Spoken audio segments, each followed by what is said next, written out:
Bonjour à tous et bienvenue dans la revue des titres de ce vendredi 12 juin 2026.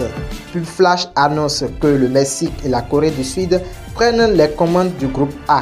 En effet, le Mexique a dominé l'Afrique du Sud sur le score de 2-0, tandis que la Corée du Sud a renversé la Tchéquie 2-1.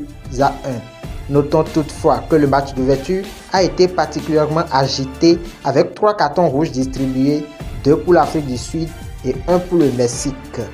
L'œil du Bénin, Éveil Info et Baroka Info partagent le même constat sur la désillusion sud-africaine, évoquant tour à tour une entrée ratée ou encore une équipe cueillie à froid dans un match qualifié de fou.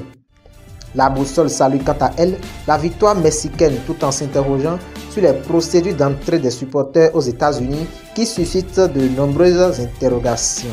Enfin, Bénin Intelligent nous parle de Trionda, le ballon intelligent de cette édition qui entre dans l'histoire du football mondial. Sur le plan politique, le sujet qui revient en force concerne le financement des mesures sociales sans augmentation d'impôts.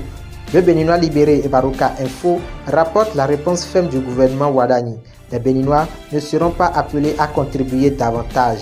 La stratégie repose sur la rationalisation et une meilleure gestion des ressources publiques. Toujours dans le Béninois Libéré, le président de la Cour constitutionnelle, le professeur Kossi Dorothée Sosa, a éclairé l'opinion sur le nouveau rôle des 7 sages dans le cadre de la révision constitutionnelle du 17 décembre 2025 lors d'une communication donnée à Paris. Bénin Intelligent nous apprend par ailleurs que l'expérience béninoise fait école en Belgique en matière électorale.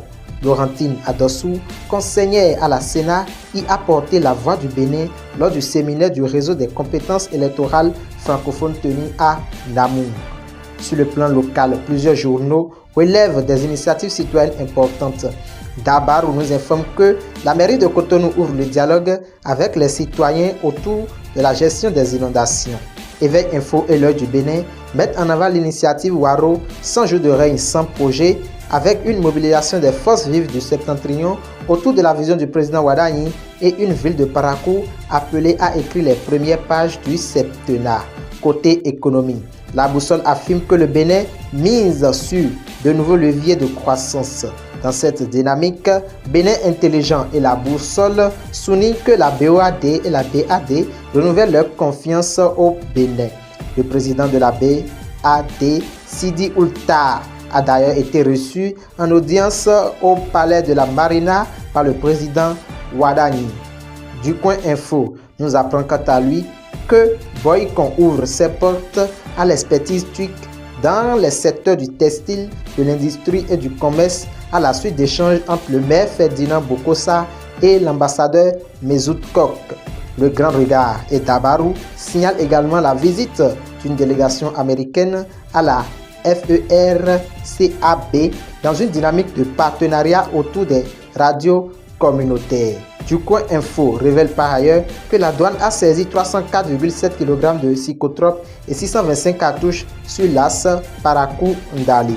Le Béninois Libéré mentionne également qu'un comptable a été placé sous mandat de dépôt dans une affaire de présumé détournement à Ouida. Pour finir, le Grand Regard pose une question de fond sur la jeunesse béninoise. Le commerce est-il une panacée ou une souffre? Une réflexion pertinente à l'heure où les transactions virtuelles se multiplient sans toujours garantir la sécurité des acheteurs. Le même journal dénonce également le poids des salaires politiques sur l'économie béninoise à travers la voix de la CSTB. Enfin, Dabarou nous rappelle que la correction des copies du CEP 2026 démarre dès lundi, une information très attendue par des milliers de familles. Voilà, chers auditeurs, l'essentiel de l'actualité de ce vendredi 12 juin 2026. Merci de votre fidélité et très belle suite de journée à vous. À demain.